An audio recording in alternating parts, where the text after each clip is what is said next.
Welcome everyone to the Franciscan Hermitage. Today we are celebrating the second Sunday of Advent. And I'd just like to point out in that first reading, the prophet says, wrap yourself in a cloak of justice, and God will show you all the earth and its splendor. And then, in the second reading, Paul is congratulating the Christians for living the life that Jesus wanted us to: love, joy, peace. And I think it's really important for all of us to understand that the church is constantly helping us to reinforce the fact that we are powerful spiritual beings, and that as we continue to move into the future, our job is to get better and better. And that's universal for every human being.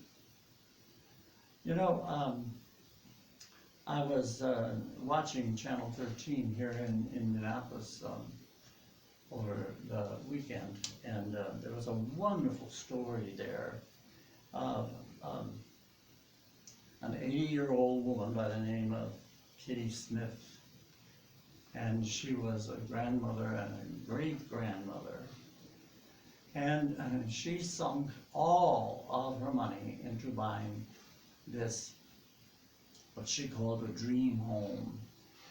It had a pool in the backyard and enough space for her to have her entire family, all the children and all the grandchildren and all the great-grandchildren. And they showed a couple of these youngsters in the pool having a wonderful time.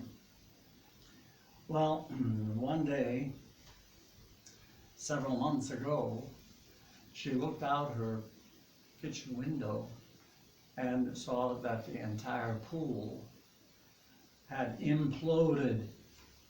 Everything just went down like into a sinkhole, and she was horrified.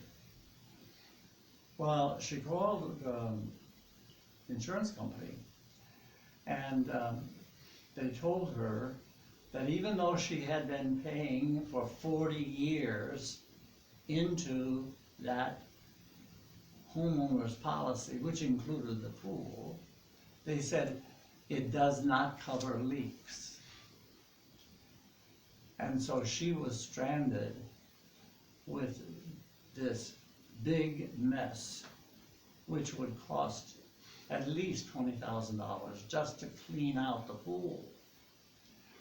Well, the people in the TV studio had gotten wind of this woman's plight, and they approached some of the people in the city who had pool companies. And without Kitty knowing it, 8 pool companies, some of whom were competitors, all decided that they would get together and take all their resources and give this gift to Kitty's.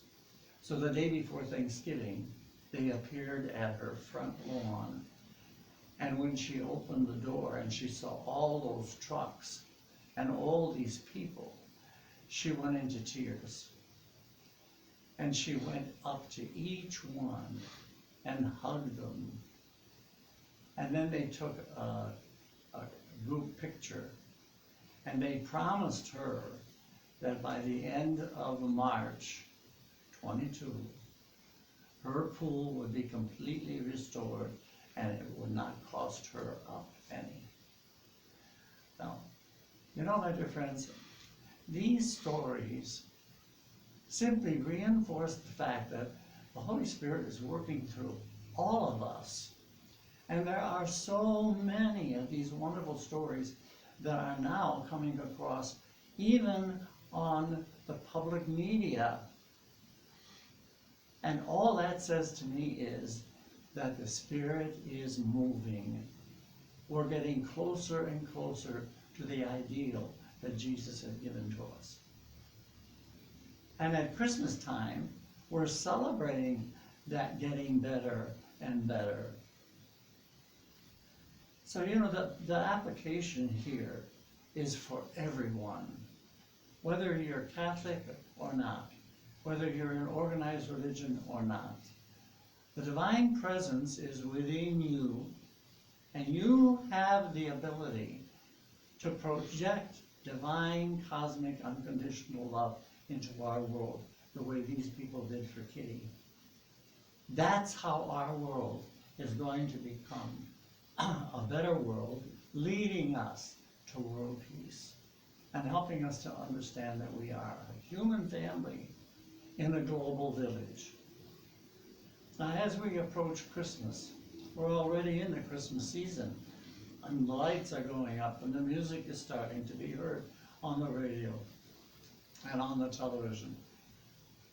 See what you can do about joining all of that positive energy by giving your love away freely and daily.